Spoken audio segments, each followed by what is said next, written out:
മുഖച്ഛായ മാറാൻ ആളുകൾക്കൊരു നല്ല അടിപൊളി സ്ഥലം, open ground, town square, Pathanamthitta നഗരസഭയുടെ ശില്പിയാണ് കേട്ടോ കെ നായർ MLA. അന്നത്തെ കാലത്താണ് കൊല്ലം ജില്ലയായിരുന്നത്. കോട്ടയം ജില്ലയുടെ കുറച്ച് ഭാഗം ചേർത്ത് നമുക്ക് 36 വർഷങ്ങൾക്ക് മുമ്പ് പത്തനംതിട്ട ജില്ലയുടെ പിതാവാണ് കേട്ടോ കെ നായർ MLA. 1931-2013 കാലഘട്ടത്തിലായിരുന്നു. മാറ്റങ്ങൾ അനിവാര്യമാണ്, അതിനായി കൂട്ടായ പ്രവർത്തനങ്ങൾ ആവശ്യമാണ്, ഉൾക്കൊള്ളാൻ തയ്യാറാണെന്ന അദ്ദേഹത്തിൻ്റെ വാക്യത്തിന് മുകളിൽ പത്തനംതിട്ട ജില്ല രൂപീകരിച്ചത്. അപ്പോൾ ഇവിടെ അടിപൊളി ഒരു പത്തനംതിട്ട ടൗൺ സ്ക്വയർ ഉണ്ടാക്കിയിട്ടുണ്ട്. ഇവിടെ ഓപ്പൺ സ്റ്റേജൊക്കെ ഉണ്ട്.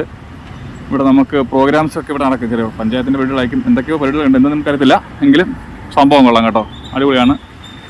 നമ്മുടെ അബാൻ ജംഗ്ഷനിലാണ്. പിന്നെ അപ്പുറത്താണ് നമ്മുടെ ചുട്ടിപ്പാറ, അവിടെയാണ് തൊട്ട് താഴെ ജയിലുണ്ടായിരുന്നു, ജയിൽ പൊളിച്ച് കളഞ്ഞു, ഇപ്പോൾ ജയിലില്ല.